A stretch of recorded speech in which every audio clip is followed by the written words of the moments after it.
Why are they being taught this when it's just not even scientifically true? At least as far as the population, it's almost like they're turning human beings into a virus that needs to be controlled because it's harming the planet. I think there's two false dichotomies that are going on. First is that because the population increased in times past, they are inferring that it will continue to do so indefinitely when all of the demographic data shows exactly the opposite. By the way, I'm quoting The Lancet, which is the #1 medical journal in Great Britain, right. And these demographics are in The Lancet, just set out as clearly as you can see it. 2076, take my word for it, the implosion's coming. The leveling off, we're already in the midst of the leveling off. And of course, in our country, in the developed world, there's already a super leveling off. So this myth is, this inference that we're going to continue to have population growth indefinitely, that will lead to an explosion is just wrong. We have the data. Even, as I said, Elon Musk has said this repeatedly, that we cannot afford to continue doing this. Nobody, as he says, wants to listen to it. There's a second dichotomy that is absolutely false that is also going on. In some parts of the environmentalist movement, they are actually trying to say that human beings are in competition with the environment. But that was an old Malthusian myth too. That is not true anymore. In fact, I answer this step by step. How about food production? Technology has resolved these things. We can make our food production 10 times what it is, and we can do it through hydroponic farming, multi-level, hydroponic farms. Yes, it will cost some investment to create these hydroponic farms, but they will be 10 times more efficient than actually, farming in soil-based,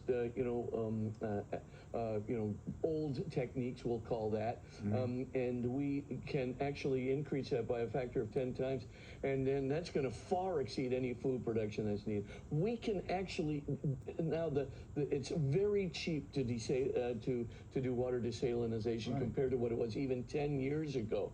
I mean, by the time we're done, we're going to have technologies that'll be able to desalinate water at a very, very rapid rate for very, very little money, because the electrical power required for desalinization has dropped considerably as the technology has improved.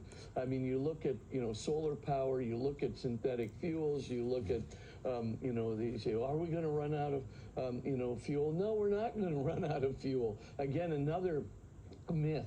And of course, the idea that adding people to the world will add to the pollution and to the climate change is just simply false. We have techniques right now which can resolve so much. So much of the pollution that's going into the air can be scrubbed. And it's not just by electrical vehicles or something of that nature. They're actually much, much cleaner vehicles that we can have, much cleaner ways of scrubbing the air, and we can recirculate that carbon and actually use the carbon that we're recirculating to create additional fuels. These are not just pie-in-the-sky technologies. They're proven technologies, and they're being brought up to the point where we can actually utilize them, scale them up to actually manufacture them on a big level and to produce them. They're all coming at once. And by the way, I should tell you, solar power, the technology increases in solar power are also absolutely remarkable. Over the last 10 years, the efficiency in solar plates, et cetera, are just much, much higher. So my point that I'm trying to make is technology has always been the X factor that has solved the Malthusian problem. Malthusian problem is a guy named Thomas Malthus.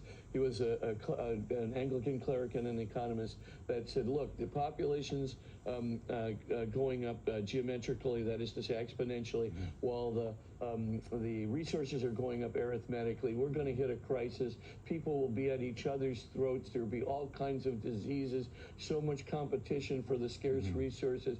If we don't control our population, it's going to be curtains. Well, why didn't it ever happen?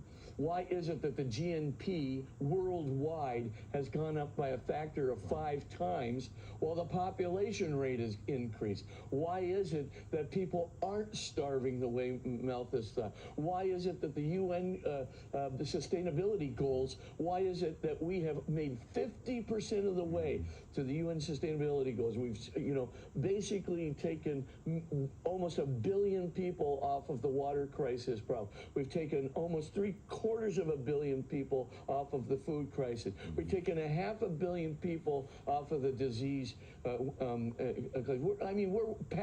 halfway past the UN sustainability goals in a mere 10 years. Why? Technology, and the willingness for people to have public-private partnerships, and the willingness for people to apply that technology and use that technology in order to improve the human condition in the developing world.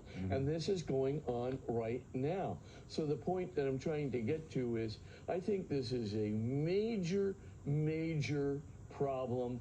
This dichotomy between human beings and the environment is a false dichotomy. Technology has always mediated that technology, and I hope if people would read that chapter in my book, you will see that it is clearly the case, and that as we kind of clunk along, and we're actually accelerating along very, very rapidly, we're not experiencing a single thing that Malthus thought.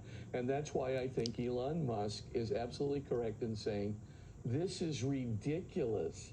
We ought to be having more people very, very quickly, especially in the developed nations. The developing nations, they'll have enough substitution. In the developed nations, even with a huge and liberal immigration policy, we'll never be able to catch up.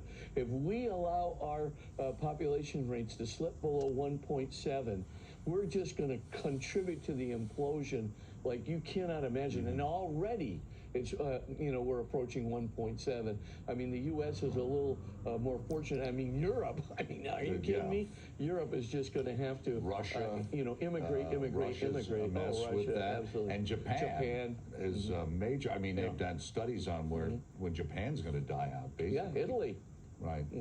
Same thing. It's also interesting because a lot of young people, they get caught up in this. I saw a story the other day with these young gentlemen who wanted farming outlawed, to protect the environment, And of course the question was, well, what were you planning on eating?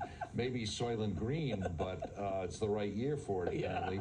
But otherwise, it's just this kind of disconnectedness, like this focus on an individual thing without understanding the big picture. You know what I mean? Oh, yeah, it's like the global thing, right? We have the same thing with, if you look at the carbon emissions, the United States has done great over the years. Europe has done better, but that doesn't account for India and China going through the roof. If we're in a global economy, the entire globe has to cooperate. Otherwise, it doesn't make any difference. Absolutely, and that's right. So, I mean, all I can say is, and those are developing economies, I might point out, too. Yes, they have good technologies in China and to a certain extent as well in India, coming up very rapidly. Both of them have highly educated technology populations, but as the technology spreads, they're going to have to become responsible for the pollution that they're emitting, et cetera.